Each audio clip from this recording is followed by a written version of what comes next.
Eh bien, nous voilà tout de suite dans le sujet, puisque nous venons de voir une vidéo présentant l'entreprise Vicard, une tonnellerie de Cognac, et nous avons son directeur, son patron, Monsieur Jean-Charles Vicard, avec nous. Il est en même temps le président de l'Union patronale, et avec les autres acteurs du monde économique charentais, on va parler de la situation de la Charente, qui finalement est assez bonne. Alors, les autres invités sont, en commençant par ma gauche, le président de la CCI, Daniel Brault, le directeur du Crédit Agricole Charente-Périgord, Laurent Martin, et le directeur de Magélis, Frédéric Cross.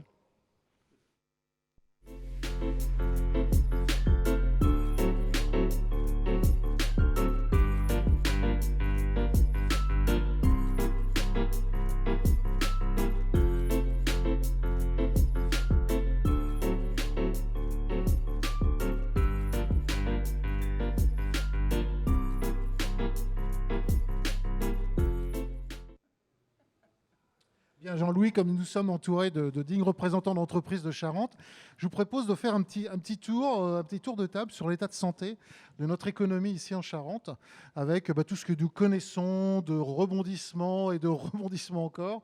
Peut-être monsieur Brault pour commencer. Donc vous êtes, bon, on l'a dit, président de la CCI. Charente. Charente. Donc vous avez un regard bien sûr transverse et global de notre économie. Alors qu'est-ce que vous pouvez nous relater sur l'état de notre économie en Charente? Tout d'abord, qu'il y a effectivement vraiment une bonne réaction des entreprises, aidées, il est vrai, par toutes les aides qui ont été apportées et qu'on a pu transférer, transmettre par l'aide de l'État. Mais aujourd'hui, d'ailleurs, on tient tout à l'heure encore un état des lieux, puisqu'on tient un baromètre économique régulièrement au niveau de la Chambre de commerce.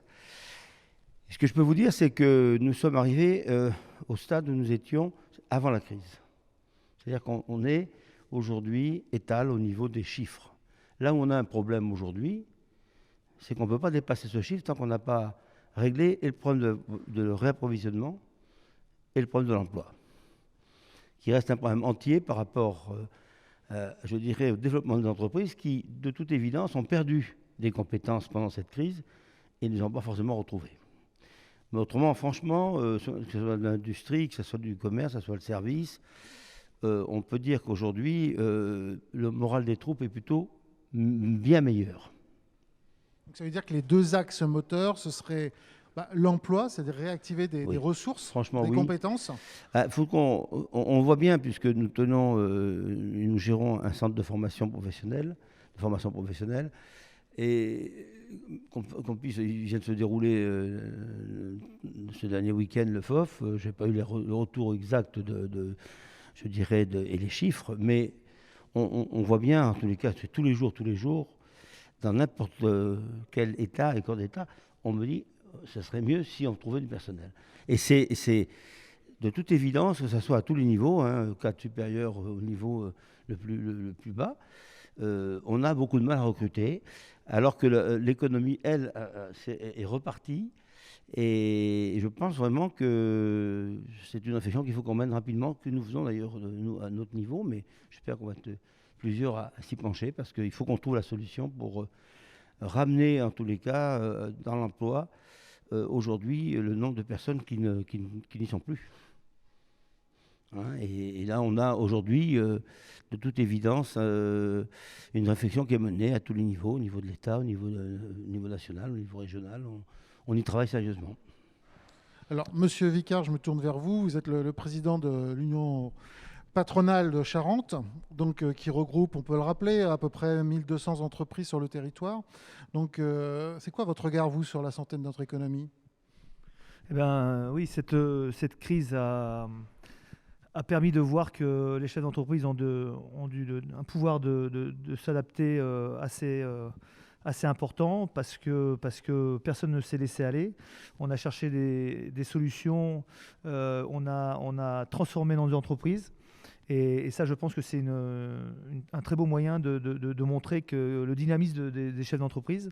Alors oui, effectivement, aujourd'hui, le problème, je dirais le plus préoccupant, il est sur la capacité à s'approvisionner. Ça, c'est vraiment on va dire la priorité de demain. On ne sait pas ce que va être fait demain, on ne sait pas quand est-ce qu'on va retrouver, et dans tous les domaines, plastique, carton, bois, acier, on n'a pas de vraie vue à court terme. Donc ça, c'est quelque chose qui nous inquiète. Et puis le recrutement. Le recrutement aujourd'hui, c'est quelque chose qui est compliqué. Il faut aussi penser à la formation. On a des développements de formation importants dans le bassin charentais, autant pour l'image, autant pour l'industrie, autant pour la filière cognac. Et on a besoin de force vive. On a besoin aussi d'augmenter l'attractivité en Charente. Et je pense qu'il va y avoir un gros travail de connexion des entreprises entre elles.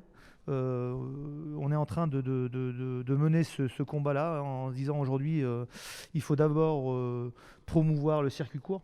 Ça veut dire que on a aujourd'hui l'application Business Charente qui permet aussi de montrer qu'on essaye de synchroniser les entreprises entre elles pour pouvoir s'approvisionner en circuit court. Donc toutes ces choses-là sont des projets que l'on mène parce que en fait, plus on va travailler en équipe, et plus on va passer le cap de la transition. Je parle aujourd'hui de transition parce que je pense à la transition écologique où aujourd'hui, plus on va être connecté, plus les déchets des uns vont peut-être servir de matière première pour les autres. Mais ça, si jamais on n'a pas un état des lieux des gisements dans chaque entreprise, on ne va pas pouvoir avancer. Donc c'est important de se synchroniser entre nous, donc via la CCI, via le MEDEF Charente, pour arriver à fédérer nos entreprises et à les emmener dans ce projet commun. Bien, merci. Alors pour compléter ce regard ou cette analyse que vous avez, je vous propose une petite vidéo pour un complément en fait à nos perspectives, puisqu'il s'agit d'Omia qui fabrique des cabines de peinture et qui est très présente sur le grand export. Donc ça, c'est une notion aussi importante, même s'il y a besoin des achats, même s'il y a besoin du recrutement avant de faire le grand export, mais quand même, c'est une richesse que nous avons ici sur le territoire. Je suis Stéphane Galichet, président de la société Omia depuis 2019.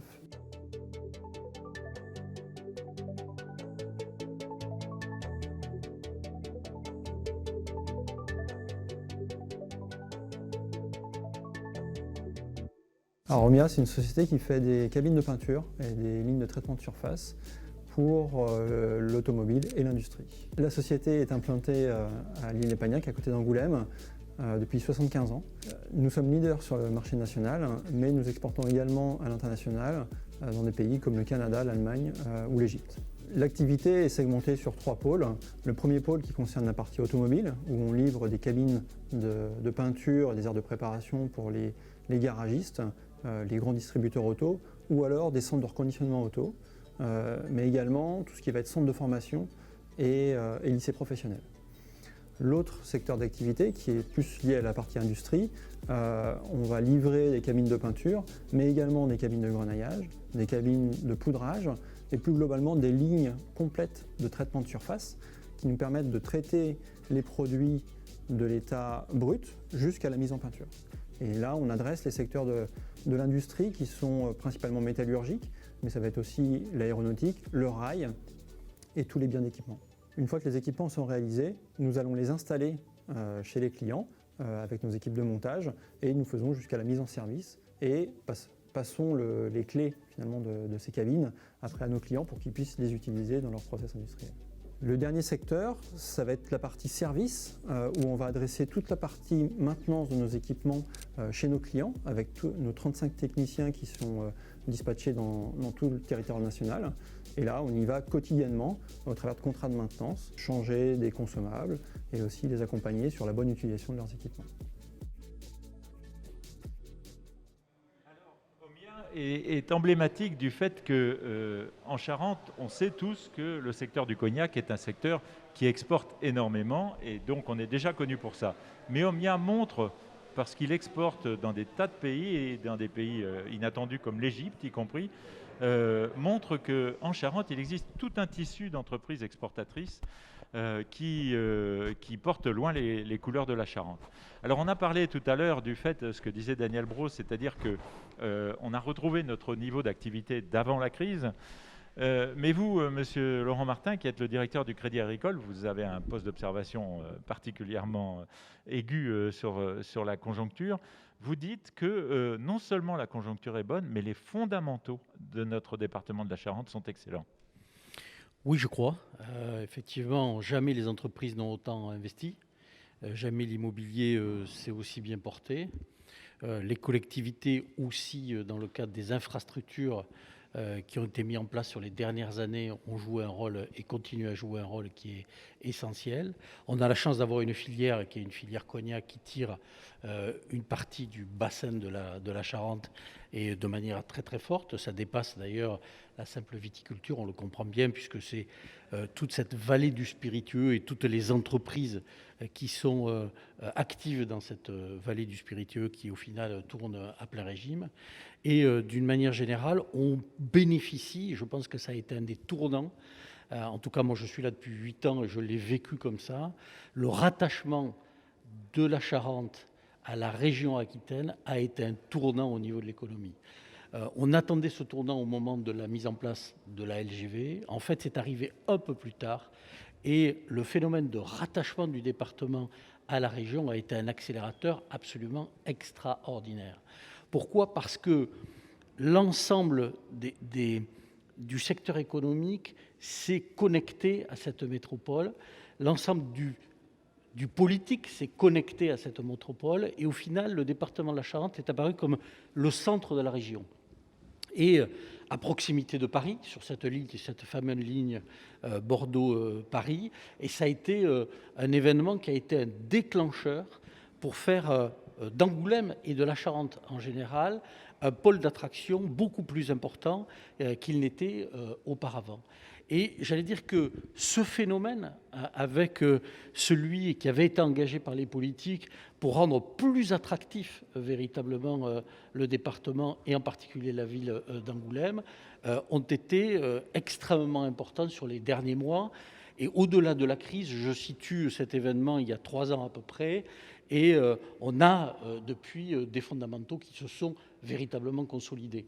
On le voit sur l'immobilier, si vous prenez cet exemple, jamais nous n'avons eu un immobilier qui a progressé en valeur de manière aussi forte. On le voit au travers des programmes immobiliers qui réapparaissent. Il y a 8 ans, il y avait peu de programmes immobiliers. Aujourd'hui, nous avons des programmes immobiliers de construction de logements, de construction de sites industriels. Nous avons des réhabilitations de sites qui voient le jour de manière accélérée. Et donc, tout ça sont des phénomènes positifs sur l'immobilier. On le voit au niveau des entreprises.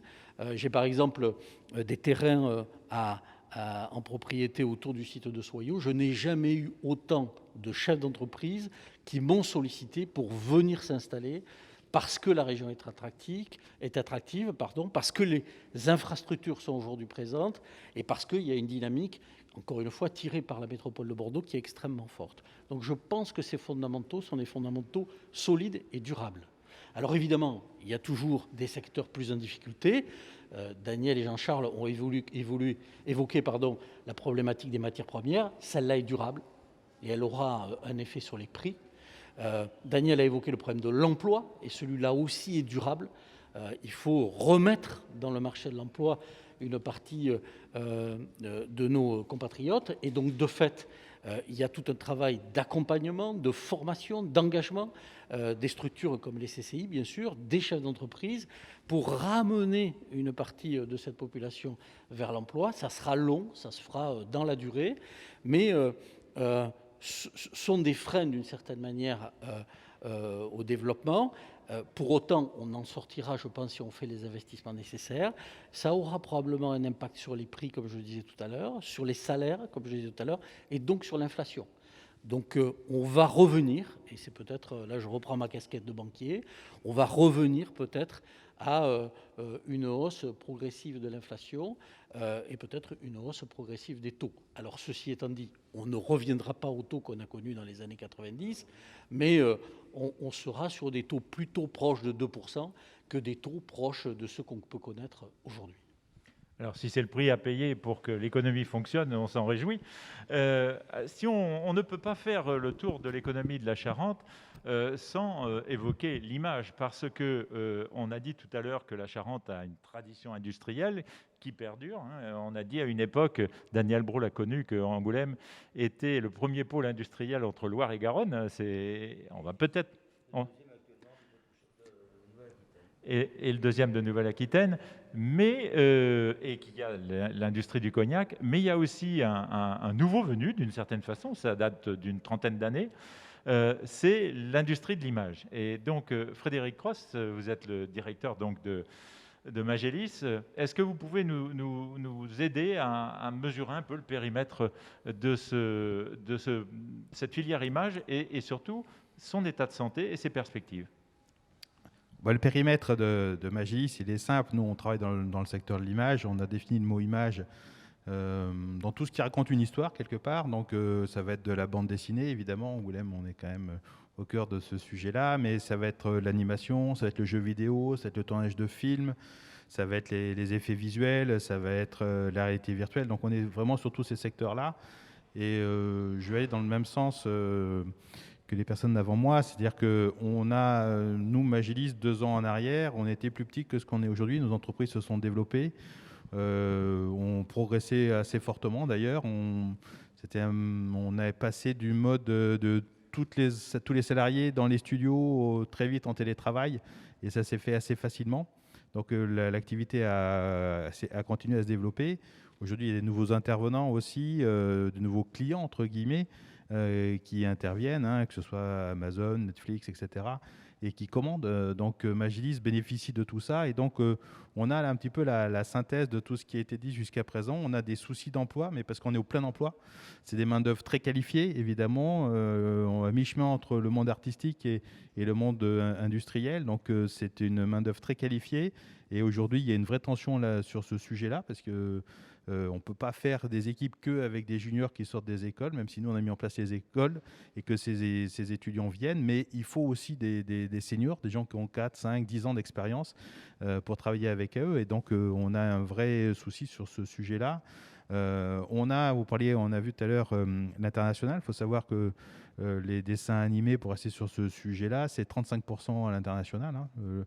C'est les ventes internationales qui financent un gros tiers de l'activité de nos industries. Et puis, l'immobilier, on l'a vu aussi, Magélis investit beaucoup dans l'immobilier parce qu'on a des besoins permanents de toujours mettre à disposition des locaux. Et donc, on a cette activité-là. On a eu, il n'y a pas longtemps, Studio Harry qui s'est installé, qui est dans un nouveau bâtiment de près de 2000 m². On a parlé dans la presse il n'y a pas très longtemps que Superprod lance des travaux du côté de L'Houmeau pour construire un nouveau bâtiment aussi et installer plus de 250 salariés. On a une entreprise qui est en train aussi de rénover un bâtiment. Il va s'installer dans 2000 m². Donc, on a la synthèse un petit peu de tout ça, cet immobilier, cette inflation qui existe aussi, y compris sur la main-d'œuvre. C'est un sujet important aussi pour nos entreprises. Le fait qu'il y ait un manque de main-d'œuvre aujourd'hui qui est très significatif et il ne faut pas que ce manque de main-d'œuvre devienne un frein au développement des entreprises de Magélis. Et donc, on travaille beaucoup sur l'attractivité, sur faire venir de nouvelles familles, de nouveaux talents sur le territoire, et faire en sorte que le Magélis puisse continuer à se développer. Alors, on pourrait dire que Magélis, par rapport à ce qui était dit sur les besoins en formation, est un peu exemplaire, puisque d'une certaine façon, le pôle image a presque commencé avec les écoles. Donc, par le commencement, ce qui est quand même une façon intelligente de construire une filière. Mais vous parliez tout à l'heure de l'international. Beaucoup des étudiants formés à Angoulême s'en vont, y compris aux États-Unis, par exemple. Est-ce qu'on ne nous pille pas nos ressources humaines ? D'abord, ils sont libres, c'est la première chose, et heureusement. Ils sont libres d'aller, de faire ce qu'ils veulent. On a quand même pas mal de nos étudiants qui restent sur le territoire. Certains vont trouver un poste en réalisation. 2 films qui sont au César sont des anciens étudiants de l'EMCA, de réalisateurs, donc l'école qui est portée par la CCI de la Charente. Et donc, c'est important de le dire aussi. Donc, aujourd'hui, effectivement, la formation a toujours été très, très importante pour nous, mais parce qu'on a vraiment ce besoin spécifique d'avoir cette main-d'œuvre qualifiée et de grands talents. On est au cœur de l'École nationale du jeu vidéo. C'est un beau symbole, je trouve, parce que là encore, c'est des métiers très pointus. Ce sont des Master 1, Master 2 qui travaillent sur ces sujets-là du jeu vidéo, qui deviennent des métiers très technologiques, où on parle d'intelligence artificielle, où on parle de programmation, même si à côté, il y a des métiers artistiques qui viennent faire le dessin qui permet de jouer. Alors, et si des étudiants partent, ils font rayonner en même temps Angoulême. Alors, on disait tout à l'heure que nos fondamentaux étaient bons. Est-ce qu'on pourrait faire un petit tour de table pour demander aux uns et aux autres qu'est-ce qui nous manque pour transformer l'essai d'une certaine façon? Quelles devraient être les prochaines étapes pour donner à Angoulême et à la Charente les infrastructures qui lui permettent de réussir? En commençant peut-être par le président de la CCI, Daniel Brault. Écoutez, ça, c'est une bonne occasion pour moi de rebondir sur ce qui a été dit tout à l'heure par mon ami Laurent Martin, qui effectivement a touché du doigt je dirais le renouveau de notre département. Oui, la Nouvelle-Aquitaine a apporté à la Charente, c'est une évidence, un coup de booster. Et c'est dommage qu'on ait eu cette crise, parce que vraiment, on aurait vraiment pu décoller encore plus fort. Fallait-il encore qu'on ait les moyens et qu'on prenne le temps de faire suivre les infrastructures. Je voulais rebondir parce que, effectivement, ce qui nous manque, c'est quoi? C'est pas grand-chose en même temps. C'est juste quelque chose de logique, d'interconnexion entre deux villes qui sont, pour moi, incontournables en termes de développement économique. D'abord, il y a cette métropole qui, évidemment, est à une demi-heure de train. Faut-il encore qu'il y en ait? Faut-il encore qu'il y en ait et qu'il y en ait à des horaires qui permettent de travailler correctement? Parce que bon, on n'arrive pas à 9h30 à un rendez-vous à Bordeaux, tant d'aller... Enfin, c'est pas possible. Et inversement, il faut rentrer. Bon. Donc là, je pense qu'il y a... Et ça, le président, je dirais, de la région le sait, puisque je ne cesse que de lui répéter, et je ne suis pas le seul, à lui dire que si on arrive à mettre ce que j'appelle non pas des navettes, mais des trains réguliers, mais qui fassent vraiment Angoulême-Bordeaux, Bordeaux-Angoulême, Angoulême-Bordeaux, Bordeaux-Angoulême, dans les conditions d'un TGV, c'est-à-dire, allez, en 40 minutes pour faire général, je pense que c'est une des pièces dans le puzzle qui nous manque. La deuxième pièce qui nous manque, c'est de rallier, la route n'est pas encore complètement terminée, mais il y a deux villes phares, pour moi, Cognac, Angoulême, Angoulême-Cognac. Ces deux bassins économiques, et oui, ces deux bassins économiques indiscutables. C'est 70% de notre économie départementale. 70%. Ça ne veut pas dire qu'il ne se passe rien ailleurs, mais le plus gros potentiel, il est là. Et si ces deux villes ne sont pas reliées, moi j'habite Cognac, je vais prendre mon train pour aller à Paris. Je fais quoi? Eh bien, je prends ma voiture, je viens me garer sur le parking de la gare, pas toujours accessible, pas toujours facile, parce qu'il y a des circulations. Je passe pratiquement 45 minutes, quand tout va bien. Je me gare, je paye ma navette là. Si j'avais là aussi un système de navette comme il y a seulement, allez, Tours, Saint-Pierre-des-Corps, Tours, par exemple, c'est un peu plus loin, vous allez me dire. Mais sincèrement, ça suffirait honnêtement à lier ces deux villes qui sont très très fortes dans beaucoup de domaines, et on le voit bien, j'en parlais souvent avec mon ami Ricard, c'est sûr qu'il y a 600 entreprises à peu près à l'export. Je vous donne le chiffre puisque je l'ai vu hier. Donc 600 entreprises à peu près à l'export. Évidemment que le phare de l'export, il est là. C'est-à-dire, on a aujourd'hui 97%, je crois, des cognacs qui sont vendus à l'export. En plus, là, on n'a pas besoin d'acheter de la matière première. La matière première, on l'a ici. On fournit le verre et les bouchons, on dit, mais tout par l'export. Je rappelle que c'est quand même 2,6 milliards de balance de commerce extérieur positif qui est ramené par la filière cognac. On est souvent d'ailleurs envié par nos amis bordelais qui, pourtant, ont un beau liquide aussi. Donc à partir de là, effectivement, cette force de frappe qui est Angoulême, Cognac, Angoulême, ces deux plateaux-là doivent être reliés le maximum. Et puis ne pas oublier qu'avant de faire venir des entreprises exogènes, conservons d'abord celles que nous avons. Et donc pour ça, il faut renforcer tous les services qui vont avec, et y compris la formation professionnelle et amener les compétences. Voilà. Alors je retiens bien, infrastructure de communication. On va peut-être demander, mais de manière plus brève, à M. Vicard de nous donner son point de vue sur, il manque peut-être rien, mais qu'est-ce qui pourrait nous apporter un plus alors? Je pense qu'il faut qu'on s'inscrive dans cette fameuse transition écologique. Hein. C'est à l'ordre du jour depuis un certain temps. Donc, nous, entrepreneurs, commencer et c'est déjà commencé, mais il faut vraiment l'embrayer de façon importante. C'est de se doter de moyens, on va dire,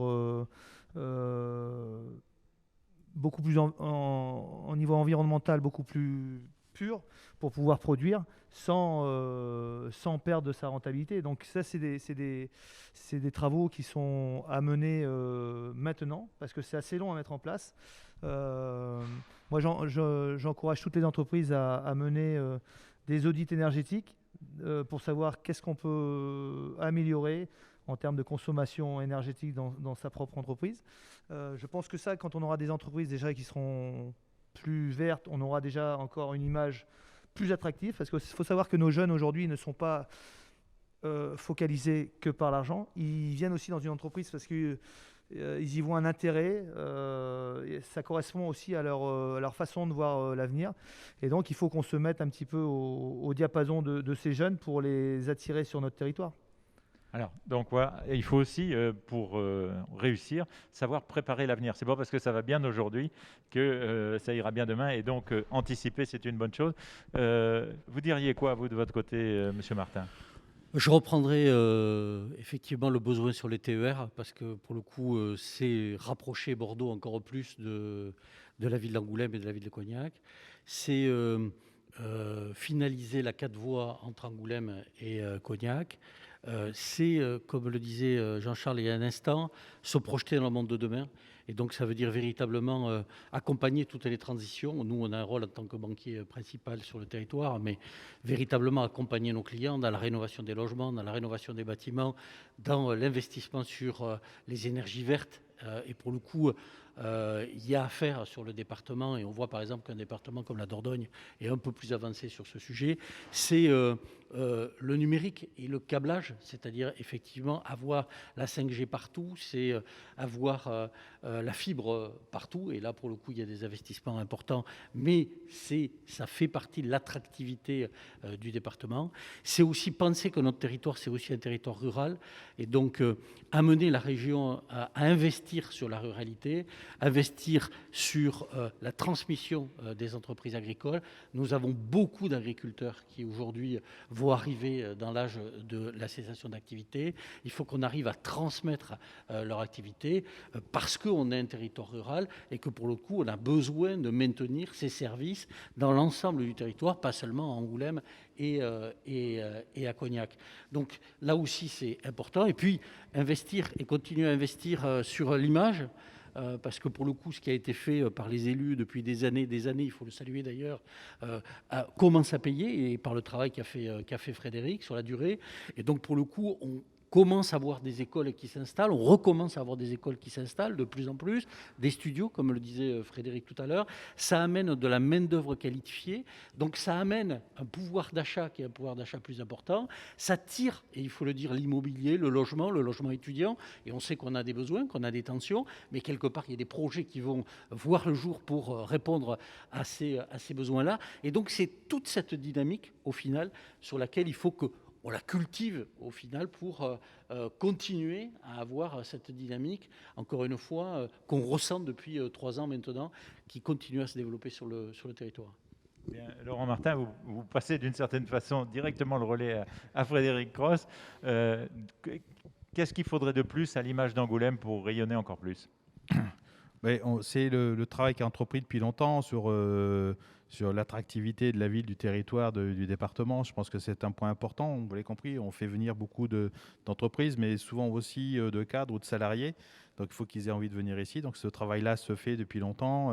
Le label UNESCO a été pour nous très très important évidemment en termes de communication. Donc c'est un point sur lequel on veille et on fait en sorte de travailler avec tous les services de la région, du département, la ville de l'Aglo et puis Magélis pour renforcer cette attractivité. Moi, je partage l'opinion. On a quand même des gens qui, passer de Paris à Angoulême, c'est un pas un peu grand. Donc, mais passer de Paris à Bordeaux, ça reste acceptable pour eux. Et donc, le lien entre Bordeaux et Angoulême est vraiment très, très important. Il faut qu'on puisse venir travailler à Angoulême très facilement.